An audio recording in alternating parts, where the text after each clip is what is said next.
Hoy en Es la Hora de Opinar con Carlos Bravo Regidor, Vanessa Romero y Gonzalo Monroy. Vamos a debatir sobre el caso de corrupción más importante que se ha destapado durante este sexenio. Me refiero a la red dedicada al huachicol fiscal y sus implicaciones para el gobierno de la República. Después, con Raúl Benítez, especialista en temas de seguridad nacional y Fuerzas Armadas, platicaremos cómo está afectando esta estructura criminal implicada en el huachicol fiscal a la Secretaría de Marina. Y para terminar, me voy a enlazar con Marta Reyes, presidenta de Coparmex de Sinaloa, para hablar de las afectaciones en el estado a un año que comenzó la guerra entre la llamada Mayiza y Chapiza tras la captura de Ismael El Mayo Zambada. Así que quédese aquí en N+ Foro, que ya comenzó la hora de opinar.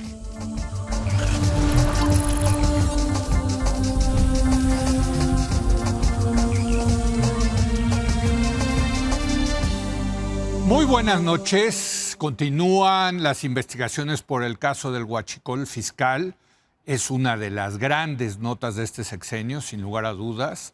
Estos grupos del crimen organizado que contrabandean combustibles de Estados Unidos a México y en lugar de declararlos como gasolina o diésel, los clasifican como aceites o lubricantes con el fin de evadir impuestos como el IEPS o el IVA. Ya en México, los delincuentes venden el producto a un precio menor por el ahorro que consiguieron al no sufragar los tributos a los que estaban obligados. Para discutir sobre el huachicol fiscal, todas las implicaciones que tiene esto desde el punto de vista económico y desde luego que político, por no hablar del criminal, saludo a los colaboradores de la mesa del martes, Carlos Bravo Regidor. Carlos, muy buenas noches. ¿Cómo estás, Leo, compañeros? Buenas noches. Vanessa Romero. ¿Qué tal todos? Muy buenas noches. Y en esta ocasión nos acompaña nuestro especialista en temas energéticos, Gonzalo Monroy. Gonzalo, muy buenas noches. Leo, Vane, Carlos, qué gusto platicar con ustedes. Yo quiero decir que ya llevan varios años en que Gonzalo nos ha explicado este tema del huachicol fiscal, muy claramente diferenciado el huachicol fiscal del huachicol físico. Uno es robo y otro es contrabando. Exacto. ¿No? Aquí lo que estamos hablando es de contrabando. Sí. Y tú lo vienes diciendo desde hace mucho tiempo, es un negocio pues quizá de cientos de miles de millones de pesos en lo que fue el sexenio de López Obrador, según vi en una nota en El Economista, pero no sé qué opinas tú al respecto. Mira, yo creo, Leo, de que estamos ya hablando de que muchas máscaras se han caído y estamos finalmente tocando al gran elefante en la habitación. Pasamos de robos de pipas de 10,000, 20,000 litros a tener buques con 10, 15 o muy probablemente 50 millones de litros. Estamos hablando de carrotanques estacionados en Ramos Arizpe que totalizan más de 15 millones. Pasamos de tener un robo de hormiga al gran elefante de la sala, que por sus dimensiones era imposible que no tenga la colaboración activa y pasiva de las autoridades. Desde luego, pues eso, y eso es lo que estamos viendo, Vanessa, en esta investigación. Así es, Leo, creo que ya llevamos varias semanas de buenas noticias en esta semana, porque creo que hay un consenso en que el operativo del que tuvimos noticias el fin de semana es una buena noticia.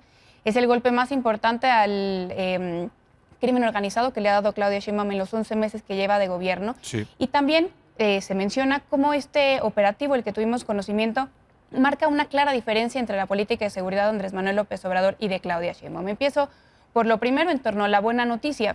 Y es que lo que veníamos conociendo hace algunos meses, en julio, en marzo, años, eran grandes, pero en esta administración, eran grandes aseguramientos de carrotanques 129, ayer el 7 de julio, de 15 un tren millones. Exacto, el buque, este buque Challenge, en marzo, que teníamos, pues sí, aseguramientos muy importantes, pero no teníamos detenidos. Entonces, lo que ahorita estamos viendo son responsables precisos. Y lo que parece haber sido una cadena que en secuencial de lo que pasó con aquel buque Challenge, después destituyen a este responsable del puerto de Tampico y es él quien aparentemente le da, junto con otra información criminal, la pista a la Fiscalía General de la República. Entonces parece que también estamos viendo pues lo que se conoce como inteligencia, ¿no? Están armando el caso. Claro, están armando el caso, como decía la presidenta, pues para que no se les caiga. Sí. Y luego, por el otro lado, pues también se habla de esta estrategia como una diferenciación muy importante de lo que hacía Andrés Manuel López Obrador. Creo que todos podemos estar de acuerdo con eso, porque Andrés Manuel López Obrador no daba los manotazos en la mesa que ahora parece sí estar dando Claudia Sheinbaum. Y diría que este operativo no deberíamos analizarlo en términos aislados, pues también gracias a este operativo sabemos que quien fungía como el eslabón de conexión, vaya, entre los hermanos Farías, tenía alertas financieras importantísimas, 400 alertas financieras en torno al lavado de dinero.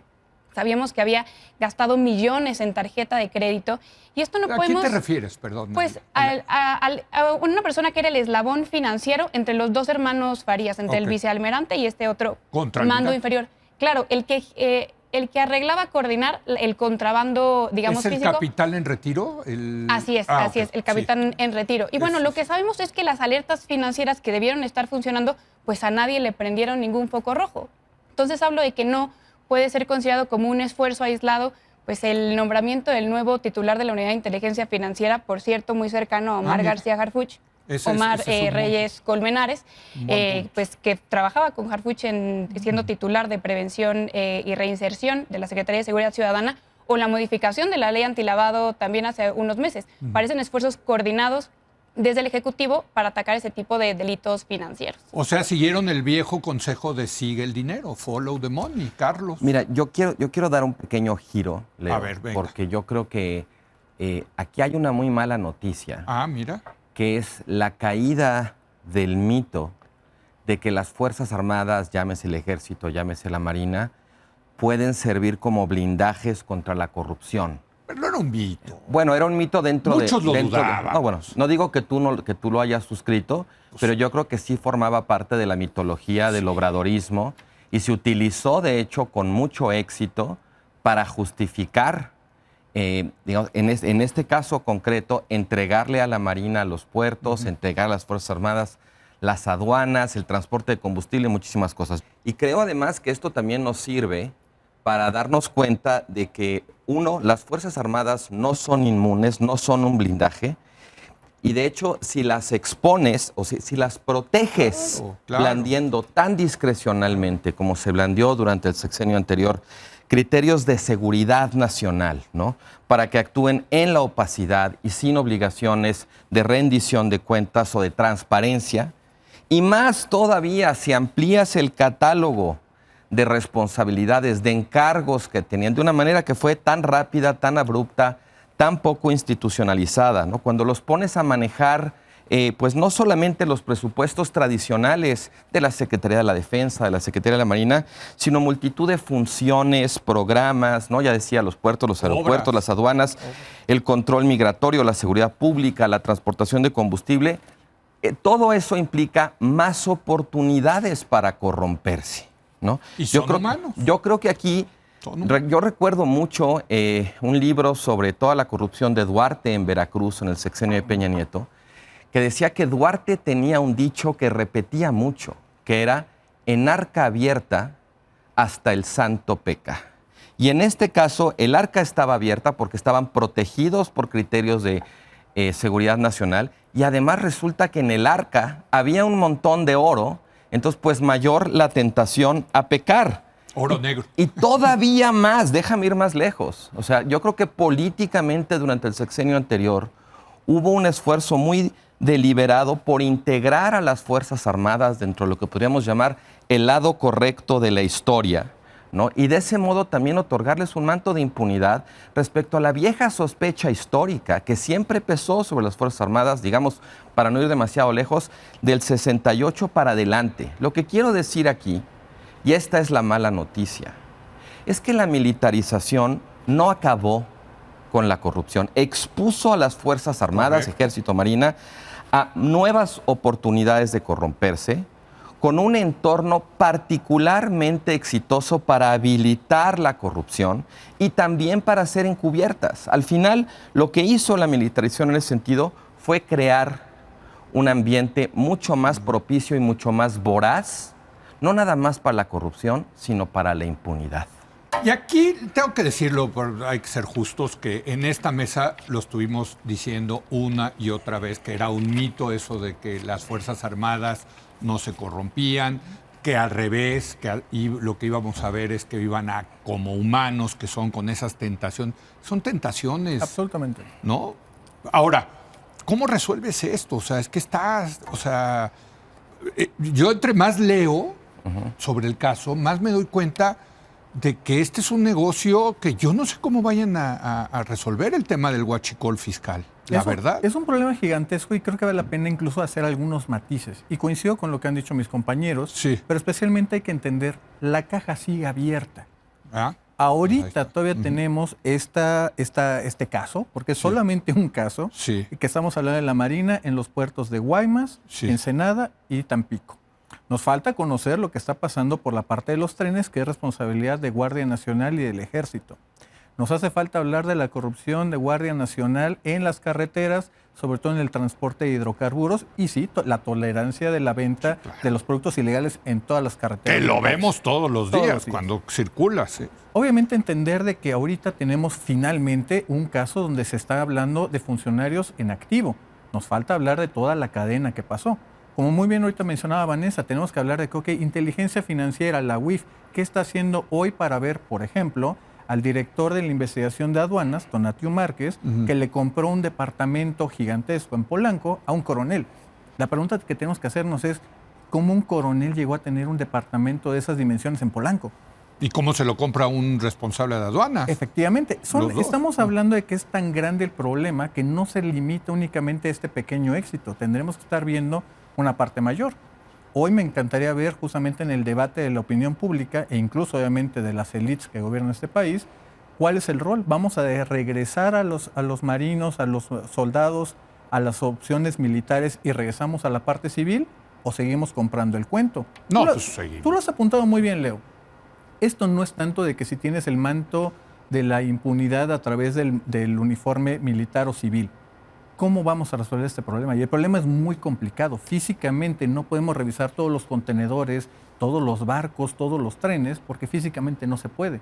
Podemos introducir tecnología para tener un mejor rastreo, rayos X, inteligencia artificial. Podemos meter muchas opciones, pero si no arreglamos el problema de corrupción endémico, que ahora ya alcanza hasta las Fuerzas Armadas de una manera, yo diría que bastante notable, no era única, pero ella es más protagónica. Notable. Exacto. Tendremos que estar entrando a ese tema. Esa es una discusión que todavía no está ocurriendo, Leo. Vanessa, tú decías, se ve aquí un cambio en la política de seguridad de la presidenta, pero también se ve otro cambio, o también cae, digamos, otro mito de la 4T, que era el pañuelito blanco, el ya no hay corrupción. El pañuelito blanco de López Obrador diciendo, en esta administración ya no hay corrupción. Pues resulta que sí la hubo, Vanessa. Claro, lo que este operativo nos deja ver va mucho más allá de las Fuerzas Armadas, yo creo, porque recordemos que en el operativo hay algo así como 14 detenidos que cruzan lo civil y lo militar. Totalmente. Es decir, hay agentes aduanales, hay un juez de Veracruz, hay empresarios, hay marinos en activo, hay marinos y en faltan, retiro. dijo Gertz Manero que faltan, ¿no? Entonces, lo que podemos comprobar es que militares y civiles, y en general el crimen organizado, la corrupción en este país es un problema sistémico que definitivamente no se resuelve siendo la cabeza del Ejecutivo pues una persona honesta. No obstante eso, digamos, dicho lo anterior, habiendo aclarado lo anterior, yo sí creo que el papel de las Fuerzas Armadas en tareas como infraestructura, aduanas, aeropuertos, debería quedarse en el ámbito de lo extraordinario y no como regla general, como se hizo en el sexenio anterior. Y yo creo que así también lo ve Claudia Sheinbaum y creo que tenemos algunas pistas para pensarlo. Ahí tenemos pues el refuerzo que ella hace en términos discursivos de la inteligencia, y no solo discursivos, operativos de la inteligencia en la seguridad. Ahí tenemos a los operativos de seguridad liderados por un civil, por Omar García Harfuch, su superpolicía. Pero también tenemos algunas cosas más sutiles, como por ejemplo, recordemos el sexenio anterior, cuando Andrés Manuel López Obrador, en casos tan importantes para él como Ayotzinapa, le fue imposible ir y acusar a los militares, porque lo que se jugaba Andrés Manuel López Obrador, inclusive también con el informe de la Guerra Sucia, era la gobernabilidad de este país. Sí. Hoy parece que vemos un cambio. Hoy Claudia Sheinbaum, con muchísimo cuidado ante la institución, pero sí está implicando a miembros de las Fuerzas Armadas. Lo que yo me permito interpretar a partir de eso es que hay una especie de desplazamiento del eje de gobernabilidad en este país, de lo militar a lo civil con este gobierno. Aunque también hay que decirlo, han sido muy cuidadosos Eso. de proteger al ¿A la ex institución? secretario almirante, al almirante Raúl Ojeda, ¿no? Diciendo incluso que él fue el que había, ¿no?, Dado las pistas. dado las pistas, ¿no? Mira, yo creo que en efecto podemos observar esta intención o este impulso de cambio respecto a la política de seguridad, pero no deberíamos quedarnos, digamos, en esa superficie, porque debajo de esa intención lo que hay es una herencia.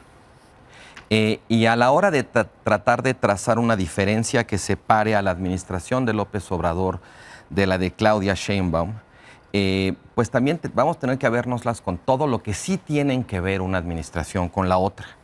La presidenta Sheinbaum, en efecto, llegó al poder no solo con la promesa, sino con el impulso de la continuidad. Y cuando vemos un escándalo de esta magnitud, esos cientos de millones o miles de millones o cientos de miles de millones de pesos, uno pierde ya de pronto el sentido de la proporción, pero desde luego que uno se pregunta, bueno, ¿y dónde están? ¿A qué cosas hubieran podido destinarse esos impuestos que no se pagaron? ¿Cómo se arma un esquema tan grande y tan sofisticado sin que las autoridades se enteren o hagan algo?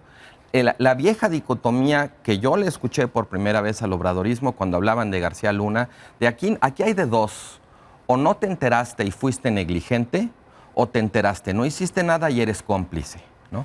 Ahora, ¿quiénes sabían, quiénes no sabían, qué hicieron? A mí hay un punto en el que digo, bueno, yo soy mexicano, tenemos un archivo de experiencia histórica y política del que podemos echar mano cuando hay un escándalo así. Y no es descabellado pensar que todo, algo, parte o un poco de ese dinero debe haber terminado financiando campañas electorales. Bueno, hasta el caso de Carmona, Exacto. que era el otro guachicolero, Entonces, Carlos. por mucho que haya ahorita una intención de deslindar, de hacer una decisión entre una cosa y otra, yo creo que no se puede descartar una línea de investigación razonable, que es que parte de ese dinero haya financiado campañas políticas en el 2024, ¿no? Y en ese Incluso sentido, en el 2021 se habla de Carmona en el 2021. Vámonos tan atrás como quieras. Sí. Mi punto es que eso genera, digamos, una situación, a mí me genera una situación de desconfianza respecto a la posibilidad de que realmente vayan a ir a fondo en esta investigación. Porque si esa línea de investigación, digamos, no es absurda, pues los propios beneficiarios de ese dinero que se invirtió en las elecciones son los que están al mando. No estoy diciendo que tenga que ser Claudia Sheinbaum como tal, pero Claudia Sheinbaum finalmente sí fue la cabeza de una coalición que, pues, adentro de la cual estaban figuras muy cuestionables, sí, totalmente, y con respecto a la cual ahora tenemos este nuevo escándalo. ¿Cuántos escándalos de corrupción se tienen que acumular durante los gobiernos de la 4T para que, digamos, podamos ver una reacción, digamos, de indignación o de escándalo al interior de sus propias filas? O sea, yo decía hace unas semanas aquí que me parecía un error político y ético de las oposiciones no reconocer qué buena noticia era que tantas personas hubieran salido de la pobreza. Bueno, con ese mismo argumento hoy puedo decir que me parece un error político y ético al interior del propio obradorismo no reconocer qué mala noticia es esto respecto a su propio discurso de la importancia de cómo la ética los distinguía de los demás. Bueno, porque lo compensan con que esta presidenta sí está haciendo algo. Bueno, pero esta es un buen presidenta argumento. no llegó sola.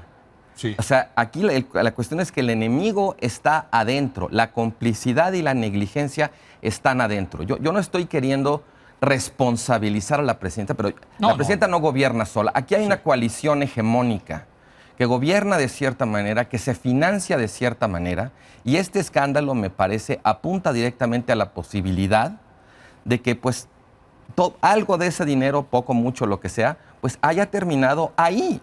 Entonces, ¿dónde quedó esa ética que tanto, digamos, se cacarea? Déjame, porque resulta muy frustrante, quiero compartirlo con la mesa, que hablando de escándalos de corrupción, yo a lo largo de mi vida he visto escándalos de corrupción siempre relacionados con Pemex, con el petróleo, con las gasolinas. Jorge Díaz Serrano, el Pemex Gate, Lozoya, La Quina. ¿Se acuerdan cuando salía en Proceso? Bueno, no se acuerdan ustedes, pero en Proceso salía como Chava Barragán, ¿Es lo correcto? que jugaba en Las Vegas. O sea, ha sido un fracaso histórico de este país el manejo del petróleo asociado inevitablemente a la corrupción. No lo lograron resolver los priistas, los panistas, ni los morenistas. Es un fracaso histórico el manejo que se hace del petróleo y de los combustibles en este país. Por más que nos traten de vender de que Pemex es como ¿no? el dios de nuestro nacionalismo y que nos sentamos orgullosos. ¡Qué frustración! Tú que eres experto en materia energética, sabes, te enteras de toda la corrupción que existe ahí. Al final del día, este sistema que tenemos desde hace décadas, lo que ha producido es corrupción. Sí, no hay otra forma de decirlo así. Y sí de una manera contundente y sin reparo alguno. Y te puedo decir que algunas cosas son endémicas de la industria petrolera, Sí. porque de pronto un centavo multiplicado por 365 días por 17 años o 25 años, resultan varios millones de dólares, que es un centavo. ¿Quién se va a fijar en un centavo? Cuando de pronto nos O sea, damos- la industria petrolera en el mundo está llena de corrupción. Es llena. lo que estás diciendo. Sí, en todas sus áreas. En Ok. todas sus áreas. En adquisición de terrenos, en adquisición de materiales, en lógica de proyectos. Interesante Y esto esto, ¿eh? ese es un problema que por desgracia nos trae o nos retrotrae el presente. Sí. Porque todo lo que has mencionado, Leo, nos sobran ejemplos. Nos No, sobran. bueno, es que ha sido la historia de mi vida ver estos escándalos, man. Hay un tema, creo que es importante mencionarlo, y por eso hacía yo tanto enfoque de que es un tema de corrupción endémica y sistémica y endogámica, Sí. de que es una parte que no va a ser tan fácil resolverlo. Son tantas las cantidades que de pronto, déjame darte una cifra. Pemex puede contratar una plataforma por $25,000 diarios para una perforación, por 4 años. ¿Qué pasa si de pronto te digo que esa plataforma no existe? No, Nadie no se me va- sorprendería. Nadie se va a enterar. Nadie se va a No, bueno, enterar. pero a mí no me sorprendería. Ahora, tenemos... O sea, alguien se está llevando $25,000 diarios. Exactamente. Ahora, tenemos un problema muy grande y yo retomo mucho lo que acaba de decir Carlos. Porque ahorita tenemos el show, tenemos los detenidos, pero los responsables de y del sistema que soporta esta corrupción sigue estando ahí. Claro. Hoy, por ejemplo, podemos hablar directamente. A ver, tenemos estos directores de Pemex, tenemos estos directores corporativos. Hoy tenemos al anterior director de administración, Marcos Herrerías, que de pronto dejó una deuda de más de $25,000 millones a los proveedores. ¿Cómo esto no resulta en un daño patrimonial? Hoy tenemos a una CFE contratando productos, o en este caso proyectos, que no está utilizando y que le cuestan 400 a 500 millones de dólares al año, que no utiliza. ¿Quién es el responsable de todo esto? Estamos yendo, que se están yendo contra el director de finanzas, contra el consejo de administración, contra Octavio Romero, ahora director del Infonavit, o contra Manuel Bartlett, y nos podemos ir también para todo el pasado. Parecería que entonces se vuelve entonces un carrusel, Leo. No se trata de poder combatir la corrupción, sino simplemente que te toque tu paseo en el carrusel. Sí, sale para una parte para tal proyecto, sale tal para tal familia, sale tal para tal proyecto político. Pero, a ver, Gonzalo, es el fracaso del Estado mexicano, del modelo que tiene el Estado mexicano para manejar su petróleo. Un petróleo que le pertenece a la nación. Te voy a responder porque cuando tú me hiciste al principio la pregunta de cómo resolvemos esto, hablemos específico de lo que está pasando con este contrabando. Sí. En el año 2020 vimos cómo ocurrió la pandemia y los precios se desplomaron. Llegamos a platicar incluso que ocurrió lo imposible, que eran precios negativos. Negativos, del sí, te petróleo. pagaban por llevarte el petróleo. Sí. Fue la única ocasión en que hemos tenido la gasolina a 10 pesos, Sí. que la tuvimos en marzo en una estación en Tuxpan, de los cuales de esos 10 pesos, 9.80 eran de puros impuestos. Impuestos, claro. Habiendo dicho eso, ¿qué ocurrió? En ese momento, cuando es tan grande la cantidad de impuestos, efectivamente tienes todo el incentivo para hacer este contrabando. Pues sí. Cuando en el año 22 y 23 subsidiamos con más de 15,000 millones de dólares la gasolina, se acabó ese contrabando. Todos decidieron pasarse al lado legal, hacer esta importación legal. Claro. Déjame decirte aquí, lo voy a poner con todas sus letras y también con mucha responsabilidad. Las autoridades sabían Tan es así que la propia Secretaría de Energía hizo modificaciones a la ley del sector, bueno, en este caso a la ley de hidrocarburos y también a su reglamento, para poder hacer todo lo que era la importación de lubricantes que pasaba libre, poderla monitorear. Ya sabían cuáles eran las empresas y no se actuó en consecuencia. Eso es lo que estaba hablando Carlos. Tenemos a una serie de responsables, hoy quizás hasta en gubernaturas como en Veracruz, que se hicieron de la vista gorda. Es el fracaso del Estado mexicano. Yo sí, fíjate que voy a escribir sobre eso mañana. Es que es histórico esto, ya más allá del caso de ahorita, ¿no? Sí. Si lo ves con una lente más lejana, Vanessa. Es lo escandaloso del huachicol, sobre todo el huachicol fiscal, que cruza Sí. al Estado por entero, porque toca Sí. tanto funcionarios de Pemex, políticos, agentes aduanales, policías, fuerzas del orden. Vaya, nadie Nadie se sale salva. impune, nadie. Sí. Bueno, salen impune, pero nadie sale limpio. Sí. Y creo que aquí tú tocas un tema muy importante, Leo. Ya le recordamos a nuestra audiencia que hay una diferencia importante entre el huachicol, digamos, agujerar ductos de Pemex y robar Sí. combustible y venderlo en bidones o donde uno se le ocurra, y el huachicol fiscal, que es el contrabando, ¿no? Sí.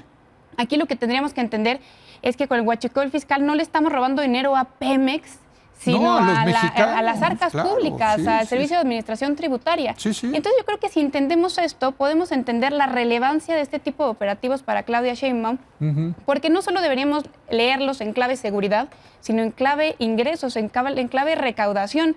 Ahí donde Andrés Manuel López Obrador pues atacó la corrupción de los ingresos, cobrándole impuestos a los grandes contribuyentes, que le permitió cobrar algo así como 112% más que Enrique Peña Nieto. Claudia Sheinbaum aquí tiene una oportunidad que parece que le está aprovechando. Sabemos que en el mismo periodo de 2024 y 2025 ella incrementó de recaudación algo así como 70%. En parte con operativos, con aduanas, en parte con digitalización, en parte evitando la evasión fiscal. Pero vaya, tiene este asunto que efectivamente es muy triste, tiene muchas aristas en donde de actuar bien se le podría sacar mucho provecho hasta financiero.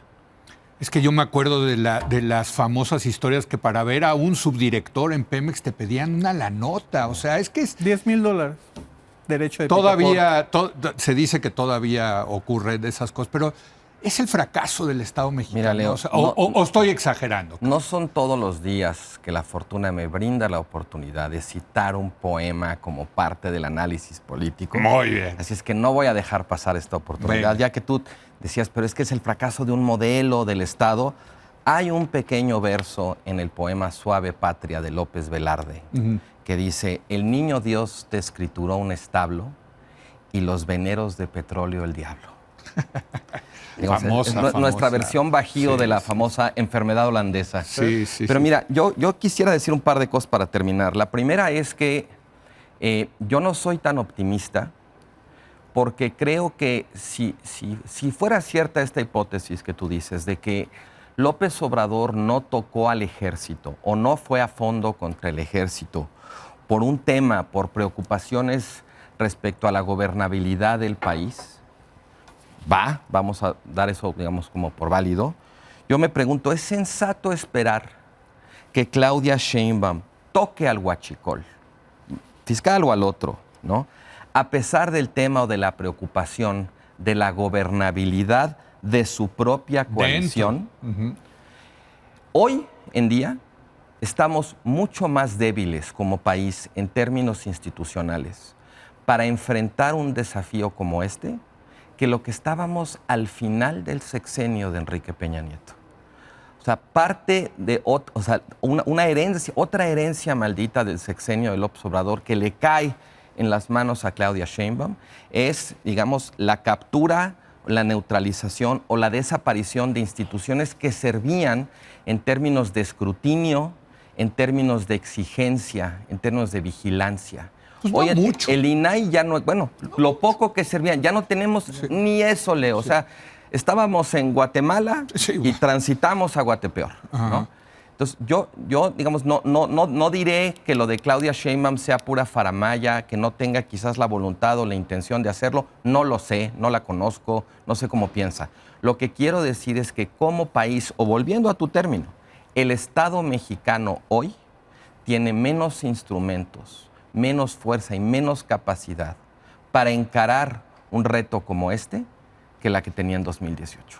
Bueno, pues es una conclusión muy dura, ¿no? Porque, o sea, estábamos en Guatemala y estamos en Guatepeor, pero a mí sí me parece que al final del día, qué barbaridad. O sea, el petróleo es una bendición, si se puede, ¿no? O una maldición, como lo vimos en el caso de Venezuela. Estaba pensando también en Venezuela, que por cierto tiene las reservas más grandes del mundo, Es correcto.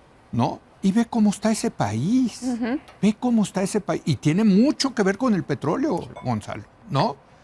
Pero fíjate, Leo, hay un elemento, y ahorita estamos muy enfocados en el tema del contrabando de combustibles, pero apuntando a esta debilidad institucional, ¿qué está pasando en los puertos de Lázaro Cárdenas? En los puertos de Manzanillo, que son los puertos que conectan con Asia, Sí. y que obviamente nos lleva a temas de fentanilo, Sí, ahí de vienen otros los contrabandos, precursores, claro. nos habla incluso del acero, nos está hablando de entonces que México, por un tema genuino de seguridad nacional, no tanto como esta, yo diría, esta ventana de la impunidad, sino como un problema de seguridad nacional que nos mete en muchos problemas. Si de pronto nos damos cuenta que existe la capacidad de poder influenciar, corromper a las aduanas mexicanas, sean civiles o militares, México tiene un problema de seguridad mucho más grande del que estamos sí. reconociendo. Me recordé aquella anécdota que decían cuando estábamos en el proceso de sustitución de importaciones, donde las mercancías tenían un altísimo arancel, que decían, ¿qué es lo que pasa por el puente entre Laredo y Nuevo Laredo, no? Pues lo que quepa en el puente. No, o sea, lo que quepa. Por ahí algún día pasaron de contrabando un elefante, si no mal Es recuerdo, correcto. ¿no? O sea, Es correcto. digo, es que las aduanas son Un agujero negro. Es eso que tú dices, es el arca abierta y órale, éntrenle, ¿no? E incluso en eso, porque también creo que vale la pena salir, como tú dices, un poquito de esto, también nos habla del problema que ocurre en las aduanas americanas. Porque este sí. intercambio, sí, sí. y siempre hablamos de armas, Sí. pero en el caso específico del contrabando de combustibles, recordemos lo que acaba de pasar con la familia Jensen de Utah, que Sí. le compraba petróleo robado al cártel del noreste, correcto. lo llevaba a Estados Unidos también Sí, lo refinaba. lo refinaba y lo traían y hacían Sí. otra segunda defraudación. Sí. Tenemos que entender que es un problema, valga la expresión, ¿Binacional? de aduanas abiertas, Sí. a Sí. pesar de lo que dice el régimen trompista y de otros lugares del mundo. Yo tenía un amigo que era el jefe de la aduana de, creo que sí, no sé si Reynosa o Matamoros, y tuvo que renunciar porque lo amenazó la mafia de personas que importa de manera ilegal ropa usada de Estados Unidos. Órale. Que traen en pacas. La paca, la famosa las paca. pacas.